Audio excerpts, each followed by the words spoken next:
Il y a des joueurs de NBA qui viennent de partout. Serbie, Cameroun, Japon, Turquie. Mais l'Inde, c'est différent.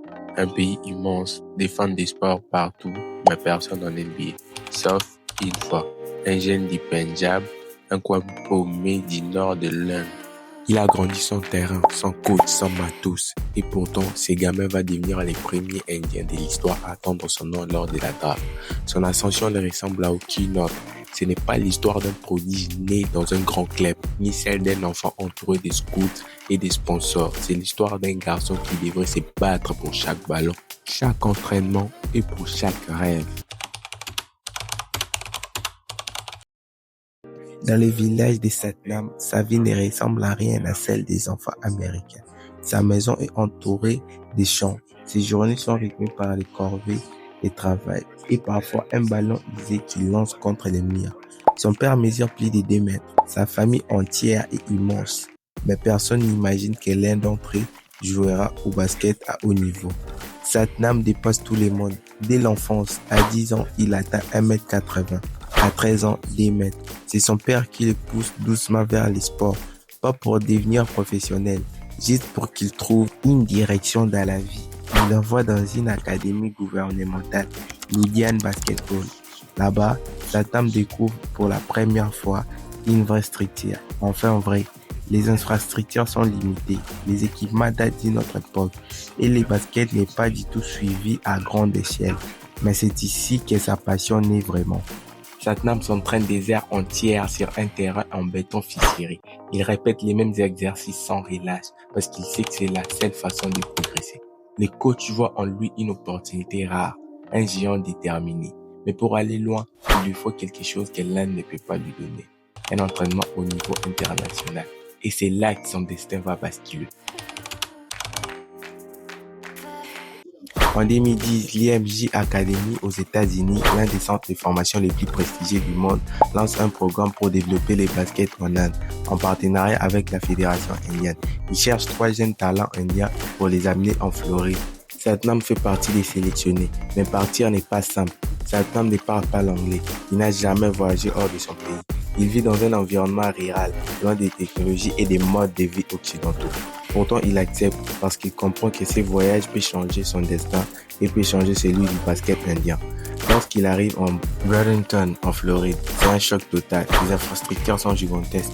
Les salles des muscles ressemblent à celles des équipes professionnelles. Le niveau est beaucoup plus élevé que celui qu'il a connu. Et surtout, il doit s'adapter à la langue, à la culture et à la vitesse du jeu. Pendant des mois, il se sent perdu. Il utilise des dictionnaires pour parler aux autres joueurs. Il suit des cours d'anglais après les entraînements. Il travaille 2 fois plus que tout le monde juste pour garder les rythmes. Mais c'est là que sa progression explose. Physiquement, il est déjà dominant. 2m18, une force incroyable. Techniquement, il rattrape son retard, un entraînement après l'autre. Mentalement, il devient inébranlable. À l'IMG Academy, il joue contre des futurs stars de la NCAA.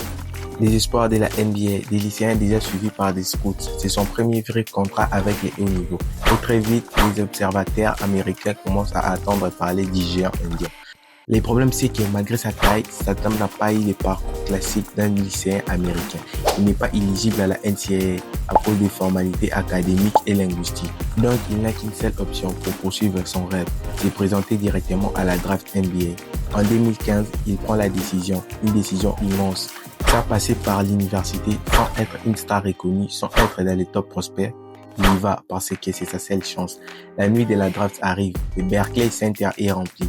Les grands noms du basket mondial attendent leur destin. Satnam lui sait que s'il n'est pas sélectionné, son parcours américain risque de s'arrêter là. Les minutes défilent, les premiers tours passent au 15e, puis le deuxième tour, les choix s'enchaînent et à la 59e position. The Dallas Mavericks select Satnam Singh.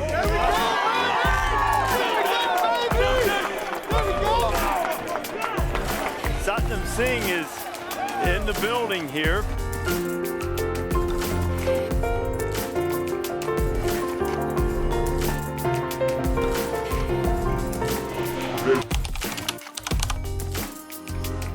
Pour la première fois de l'histoire, un joueur né et formé en Inde est drafté en NBA.